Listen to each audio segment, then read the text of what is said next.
je voudrais en premier lieu ne pas m'adresser à vous. Vous, plus tard.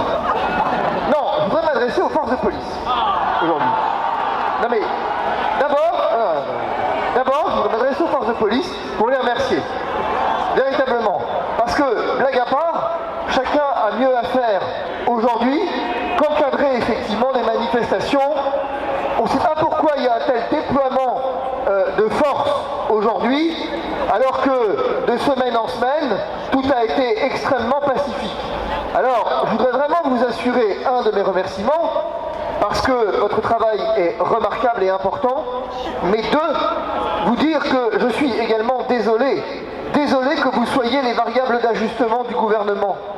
Désolé que finalement on vous utilise pour servir la politique du gouvernement et que fondamentalement on vous prive à vos familles juste pour montrer un peu sur quelques chaînes télé qu'il faut bien montrer les muscles.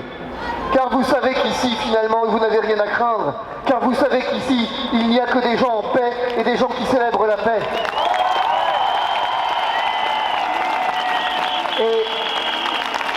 Et encore une fois, je conçois fort aisément que vous soyez mieux auprès de vos familles. Et je n'ai pas le pouvoir de m'excuser au nom du gouvernement et je ne le ferai pas. Mais au nom de mon pays, je m'excuse de vous avoir privé de vos familles, messieurs. La deuxième chose que je voudrais vous dire, si vous voulez bien, messieurs, c'est, voyez-vous, si nous sommes là de semaine en semaine, ne vous trompez pas, c'est assurément pas pour vous embêter. J'ai pas le droit de dire emmerder, je ne suis pas président de la République. Ça n'est assurément pas pour vous embêter. Si nous sommes là, messieurs, je conçois que vous ayez été dispensés du pass et que ça constitue un privilège dispensé de la vaccination.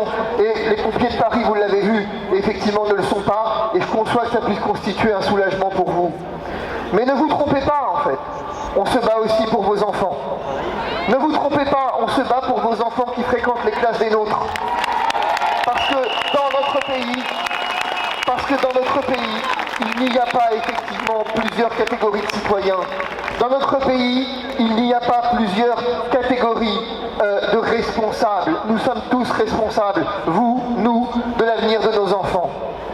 Et nos enfants, messieurs, je ne conçois pas qu'ils puissent vivre dans un pays dans lequel le gouvernement décide pour de vastes raisons politiques ou économiques ou que sais-je, et que nous ayons à subir et exécuter. Car réfléchissons-y ensemble maintenant. Rappelez-vous les complotistes que nous sommes.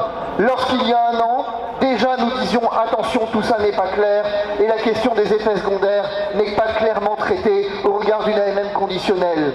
Rappelez-vous effectivement ce Sénat de la République, ces assemblées de la République. Rappelez-vous ces forces d'opposition et de majorité qui d'un concert unanime nous expliquaient que nous étions des complotistes et des irresponsables, traitant, comme on l'a vu tout à l'heure, les pompiers, jusque les pompiers de Paris, eh bien, d'irresponsables et de sous-catégories citoyens.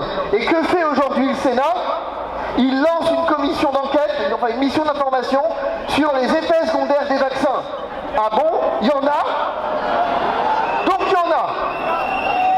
C'est absolument incroyable. On vote un texte, on vient effectivement mettre toute une partie de la France en prison, car messieurs, pardonnez-moi encore de m'adresser à vous, messieurs les gendarmes, normalement c'est les méchants que vous mettez en prison, normalement ce sont les délinquants.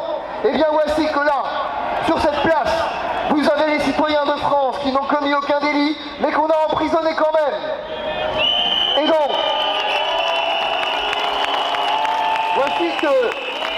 voici que désormais, le Sénat s'intéresse donc aux effets secondaires. Et après, c'est nous les complotistes. C'est nous qui, effectivement, qui sommes des lanceurs d'alerte, qui nous traitent de complotistes.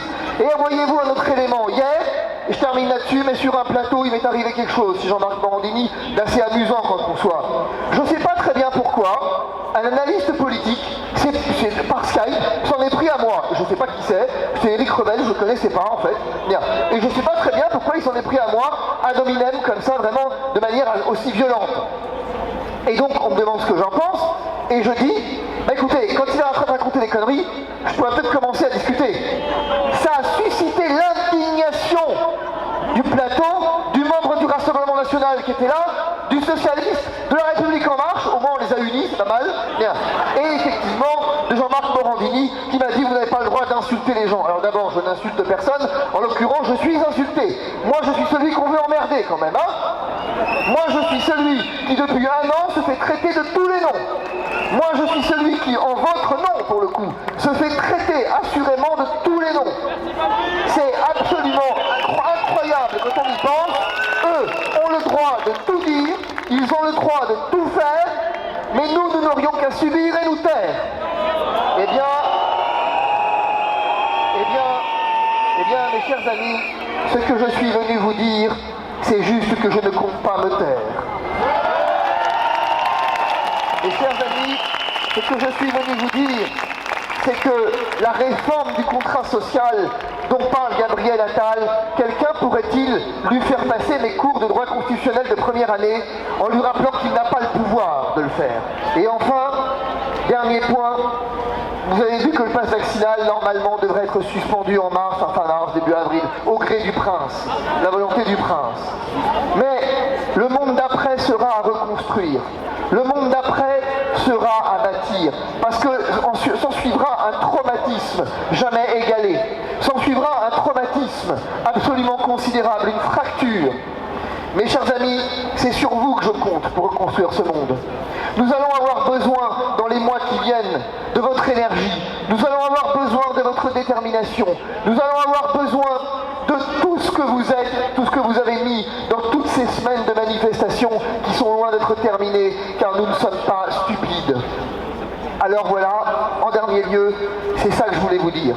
Soyez absolument remerciés. Remerciés encore une fois. Encore et encore, je ne cesse de le dire et je ne me lasserai jamais de le dire. Je ne me lasserai jamais de vous remercier. Je ne me lasserai jamais de vous dire combien vous avez été pour chacun d'entre nous un modèle d'inspiration et de courage. Combien votre détermination fait honneur. Combien votre courage, votre abnégation est remarquable. Soyez fiers de ce que vous êtes.